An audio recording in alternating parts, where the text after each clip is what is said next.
রাত যতই গভীর হয়, বুকের যন্ত্রণাটা যেন ততই চিনচিন করে ওঠে। আজ জীবনে প্রথম সিগারেট খাওয়া। চাঁদের আলোটাও কেন যেন আজ লোডশেডিংয়ের মতো হয়ে গেছে। আজ নিজেকে মনে হচ্ছে ঠিক এই নদীটার মতোই আমার জীবন।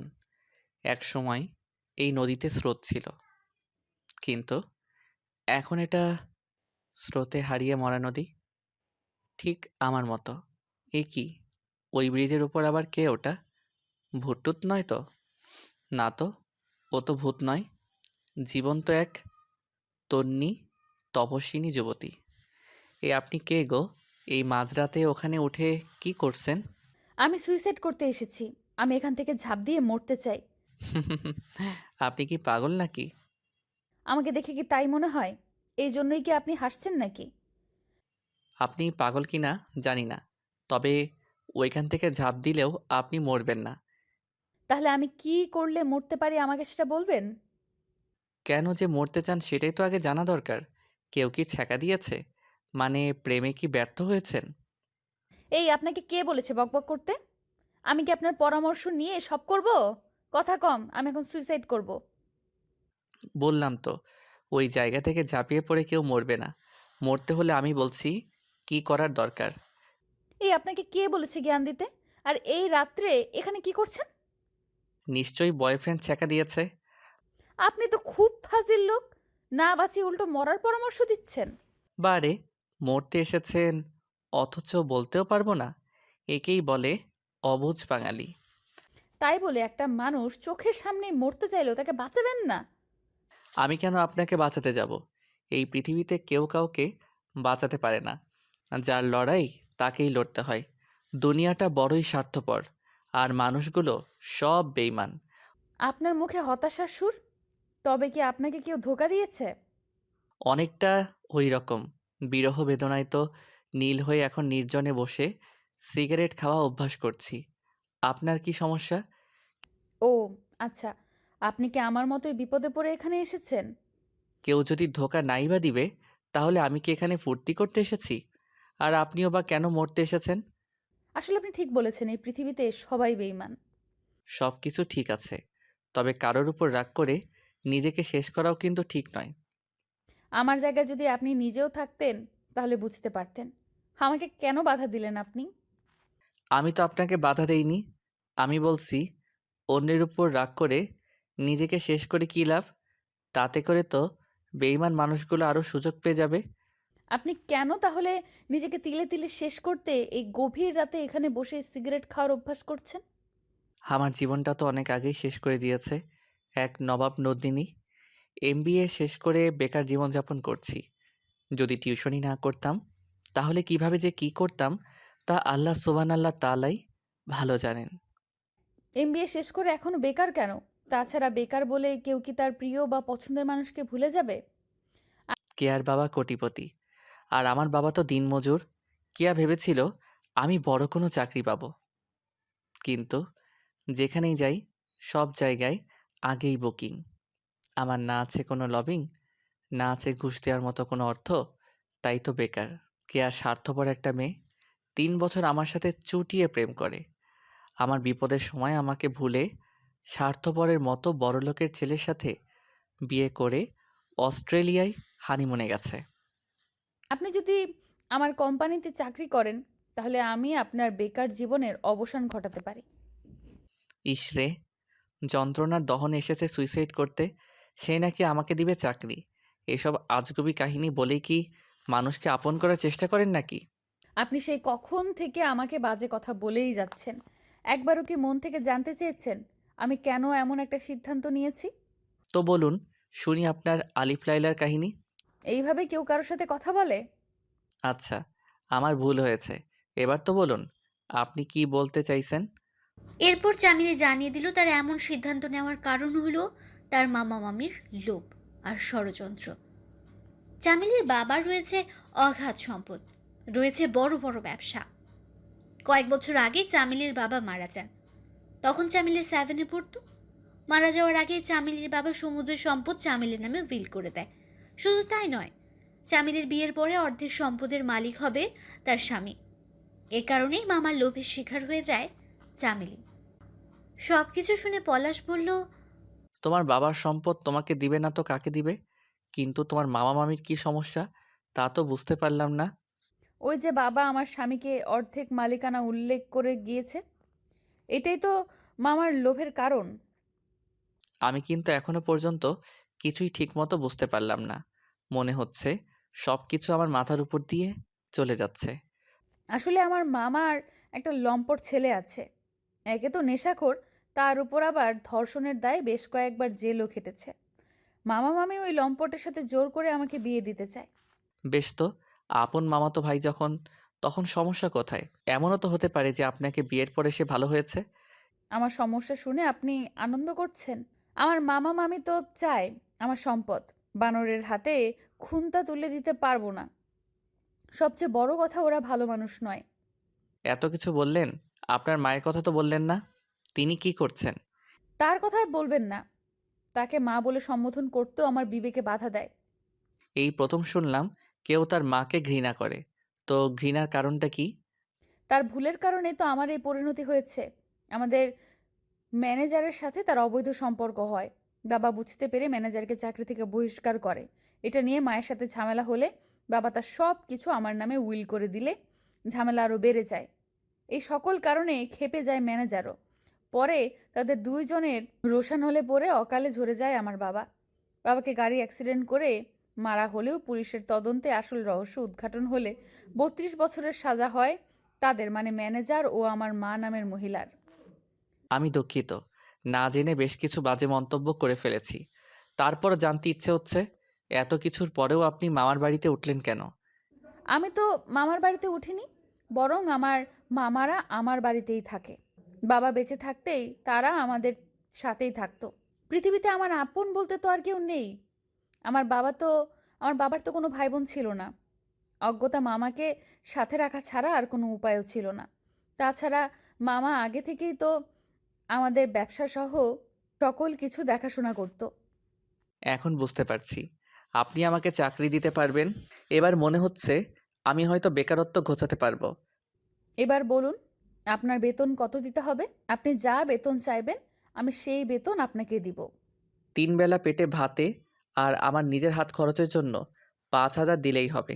বাবা তো মারা গেছে, মাও বেঁচে নেই। একটা এমবিএ করা লোকের বেতন এতটা কম হলে তো হবে না। আমি তোমাকে আমার ইচ্ছে অনুযায়ী বেতন দিব। এখন যে আমি আপনাকে তুমি করে বলে ফেললাম, দয়া করে কিছু মনে করবেন না আপনি। না না, ঠিক আছে। এই মুহূর্ত থেকেই তো আপনি আমার বস, তাই আপনি আমাকে তুমি করে বললেই আমি খুব খুশি হব। তাহলে আপনিও আমাকে কথা দিন যে আপনিও আমাকে তুমি করে বলবেন। এটা কি কোনো কথা হলো? আপনি আমার বস, আমি আপনার কর্মচারী। আপনি আমাকে এমন অনুরোধ করবেন না। অনুরোধ নয়, এখন থেকে এটাই তো আপনার কাজ হবে, আমাকে তুমি করে বলা। আপনি আমার বস, আপনাকে তুমি করে বলাটা ঠিক হবে না। কিন্তু বস যদি স্ত্রী হয় তাহলে কি তুমি করে বলবে? নিশ্চয়ই তখন আপনি বলা চলবে না। তাই বলছি, আমাকে তুমি করে বলবে। বুঝতে পারছি না, এই গভীর রাতে কি কোনো মায়াবিনীর খপ্পরে পড়লাম, নাকি এই পলাশ এখন লাশ হয়ে যাবে? এই আপনি কি মানব কন্যা? আমার কিন্তু এবার সন্দেহ হচ্ছে। আরে, আমি তো তোমাকে অফিসের কোনো দায়িত্ব দেইনি। আমি দায়িত্ব দিব তো আমার বাড়িতে। তুমি আমার নকল স্বামী হয়ে আমার সাথে এখন আমাদের বাড়িতে যাবে। আমার মামা মামি যেন বুঝতেও না পারে যে তুমি নকল। তাহলে তারা আর তাদের ছেলের সাথে আমাকে আর বিয়ের জন্য চাপ সৃষ্টি করতে পারবে না। কিন্তু এটা তো অন্যায়। আমি এটা তো করতে পারবো না। একটা বিপদগ্রস্ত নারীকে একদল মানুষরূপী হায়নার হাত থেকে রক্ষা করতে এইটুকু কাজ করতে যে পুরুষের এতটাই আপত্তি, আমি মনে করি সে কাপুরুষ। এই কথা শোনার পর পলাশ রাজি হয়ে গেল। চামেলির সাথে চামেলির বাসায় চলে এলো। সেখানে গিয়ে কি করতে হবে সবকিছু বুঝে নিয়েছে পলাশ। এই একটা সুযোগ এবার চামেলির। এবার চামেলি তার মামা মামিকে বাড়ি ছাড়া করেই ছাড়বে। চামেলি বাড়িতে পৌঁছাতে প্রায় সকাল হয়ে গেছে। তাই তো সাত সকালে চামেলির মামি এভাবে একজন যুবকের সাথে চামেলিকে দেখে বললেন, সাত সকালে কাকে নিয়ে এসেছিস? আর রাতে কিছু না বলে কোথায় গিয়েছিলে? কথা একটু ভদ্রভাবে বলো মামি, ও কিন্তু আমার স্বামী। রাতে আমি ওর কাছেই গিয়েছিলাম। তোমার কোনো সমস্যা? স্বামী মানে? এসব কি তামাশা হচ্ছে শুনি? আরে মামা, তোমার ভাগ্নি এখন আর ছোট নেই। 3 বছর ধরে প্রেম করার পরে এই তো কিছুদিন আগে আমরা বিয়ে করেছি। এসব বিয়েটি আমরা মানি না। এই ছেলে, তুমি এখনই বিদায় হও বলছি। এই যে মামা, এখন থেকে এই বাড়ির মালিক আমি। আর আমাকেই বলছো বাড়ি থেকে বেরিয়ে যাও? তোমাকে বেরিয়ে যেতে বলেছে, তাতেই এত ছুটে যাচ্ছ তুমি? তুমি কোথাকার কে যে তোমাকে জামাই আদর করবে? আরে চাকরানি, আমি কে সেটা তো তোমাকে এবার হাড়ে হাড়ে বুঝিয়ে ছাড়বো। এখন যাও তো, আমার আর চামেলির জন্য ভালো করে 2 কাপ চা নিয়ে আসো তো। আর হ্যাঁ, সাথে কিন্তু ভালো ড্রাই কেক। কি? তুমি আমাকে চাকরানি বললে? এই, তুমি এসব কথা শুনেও চুপ করে আছো? ওনাকে তো চুপ থাকতেই হবে, তা না হলে এই বাড়ি থেকে আমি তোমাদের ঘাড় ধরে বের করে দিব। আমি কিন্তু চামেলি নই যে সব কিছু মুখ বুজে সহ্য করব।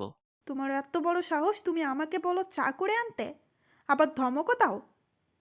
ভেবেছিলাম চা বানানো আর হালকা কিছু কাজ দেব, কিন্তু এখন তো দেখছি এটা না করে বাড়ির ঝিয়ের কাজগুলোই তোমাকে দিয়ে করাতে হবে। মাই ডিয়ার ডাইনি মামি, চামেলি তুমি তোমার মামিকে বলে দাও এই বাড়িতে থাকতে হলে তাকে গৃহস্থালির সকল কাজগুলো করতে হবে। আচ্ছা ঠিক আছে ডার্লিং। ও হ্যাঁ, মামা তো আজ থেকে বেকার হয়ে যাবে, কেননা আজ থেকে তো আমার সাথে তুমি অফিসে যাবে। এখন মামাকে কি কোনো একটা কাজ দেওয়া যাবে? আমার মামা আবার কাজ প্রেমিক। ওনার জন্য তো কাজ একটা রেডিও আছে। উনি আজ থেকে বাজার করা থেকে শুরু করে গাড়ি মোছা, বাগান দেখা আর বাড়ির সকল কাজে মামিকে সহযোগিতা করবে। ও হ্যাঁ, মামি রান্না কিন্তু খারাপ হলে খবর আছে। তোমরা কি বুঝতে পেরেছো পলাশ কি বলেছে? এখন যাওয়ার যে যার কাজ আরম্ভ করে দাও। এই কথা বলে চামেলি পলাশের হাত ধরে নিজের রুমে চলে গেল। এভাবে একটা পরিপূর্ণ যুবতী মেয়ে হাত ধরায় হঠাৎ কেমন যেন অনুভূতির সৃষ্টি হলো পলাশের মনে। তবে এই অনুভূতিতে নিজেকে নিয়ন্ত্রণ করেও ফেলেছে পলাশ। চামেলিও মনে মনে ভাবছে যে এতদিন পরে মনে হচ্ছে মাম্মা মামি জব্দ হতে চলেছে। যা আশা করেছিল পলাশ তার চেয়ে বেশি কিছু দেওয়া শুরু করেছে। তাই তো নিজের রুমে গিয়ে চামেলি বলল, এতটা কঠোর হলে আবার কোনো সমস্যা হবে না তো? আপনি একদম ভয় পাবেন না। আমি 1 সপ্তাহের মধ্যে সব ঠিক করার জন্য চেষ্টা করব। আপনি শুধু দেখে যাবেন। আমাকে আবার আপনি করে বলার মানেটা কি? আড়াল থেকে যদি মামা মামি সব কিছু শুনে ফেলে, তাহলে তো সব পরিকল্পনা শেষ হয়ে যাবে। এ কথা শেষ হওয়ার পরই পলাশ দেখতে পায় যে সত্যি সত্যি মামা মামি এসে আড়ি পেতে শুনতে দরজার আড়ালে দাঁড়িয়ে আছে। সবে মাত্র এসেছে, তাই তো পলাশ বলল, ও এটা তো ভেবে দেখিনি। তুমি আর আমি খুব তাড়াতাড়ি কিন্তু বাবা মা হতে চাই চামেলি। আর অপেক্ষা করা কিন্তু ঠিক হবে না চামেলি। তুমি যখন চাইবে আমি তখনই রাজি হয়ে যাব। আমিও তো মা হতে চাই। তাহলে আজ রাতেই আমরা সিদ্ধান্ত নিব। এখন চলো তাড়াতাড়ি গুছিয়ে অফিসে যেতে হবে। আজ আমার প্রথম অফিস। আর হ্যাঁ, যাওয়ার আগে তোমার মামা মামিকে তো তাদের কাজগুলো বুঝিয়ে দিতে হবে। তা তো অবশ্যই বুঝিয়ে দিতে হবে, তাহলে ওরা তো কোনো কাজে হাত দিবে না। খুব ফাঁকিবাজ আর অহংকারী আমার মামি। তুমি এইসব কথা আড়াল থেকে শুনে মামা তার স্ত্রীকে অন্যদিকে নিয়ে গিয়ে বলল, আমাদের আশা যখন পূরণ হলোই না, তখন চামেলি আর জামাইয়ের কথা মতোই সব কিছু করতে হবে। এই বয়সে আমি এখন তোমাকে নিয়ে রাস্তায় নিয়ে যেতে পারবো না। সবটা ব্যর্থ হয়েছে তোমার নেশাখোর বদমাইশ ছেলেটার জন্য। কতবার সাবধান করেছি ওকে, কোনো কথা শোনেনি। এসব কথা বলে এখন আর কোনো লাভ নেই। প্রথম দিকে তুমি আমাকে কিছু বলতে দাওনি। বলতে সময় হলে ঠিক হয়ে যাবে। এই বয়সে সবাই একটু আধটু এমন হয়। এখন তো আর কোনো রাস্তা নেই। অফিস থেকে রাতে বাসায় ফিরে এক সমস্যায় পড়ল চামেলি। পলাশকে তো নিজের রুমেই রাখতে হবে, আর রুমে গিয়ে চামেলি বলল, তুমি আমার বেডে ঘুমাবে কিন্তু। এটা তো বাড়াবাড়ি হয়ে যাচ্ছে। না, কোনো বাড়াবাড়ি নয়। আমি তো এই সোফায় ঘুমাবো। তাই কি হয়? তুমি ছোটবেলা থেকে আরামায়েশে থাকো, তাই তুমি বেডে আর আমি সোফায় ঘুমাবো। এভাবেই কেটে গেল 3 মাস। এক রুমে থাকতে থাকতে হঠাৎ একদিন চামেলি পলাশকে জড়িয়ে ধরলে পলাশ বলে, এই কি করছো তুমি? আমাকে ছাড়ো। কি করে ছাড়বো জান? তুমি প্রথমে ছিলে আমার প্রয়োজন, আর এখন যে আমার প্রিয়জন। প্রিয়জন ছাড়া আর চলতে পারবো না। কিন্তু তুমি কে আর আমি কে এটা তো তোমার জানা আছে। আমি কিছু জানতে চাই না। তুমি আমাকে ছেড়ে দাও, না হলে তো সমস্যা হয়ে যাবে। শরীরে মনে হচ্ছে বিদ্যুৎ চমকে উঠেছে। আমি কিন্তু মারা যাব। ছেড়ে দিতে পারি একটা শর্তে, যদি তুমি আমার ফলস স্বামী না হয়ে সত্যিকারের স্বামী হতে রাজি হও। সত্যি বলতে আমিও তোমার সাথে থাকতে থাকতে দুর্বল হয়ে গেছি। তাহলে কি আর করার? এখন না হয় ছেড়েই দেই, তবে সকাল হলেই কিন্তু সরাসরি কাজে অফিসে, আর আগামী রাতটা হবে আমাদের বাসর রাত। তাহলে এখন ছাড়ো যান, আমি কিন্তু আর নিজেকে নিয়ন্ত্রণ করতে পারবো না। তুমি কি পারবে আর না পারবে তার পরীক্ষা আগামী রাতেই বুঝবো।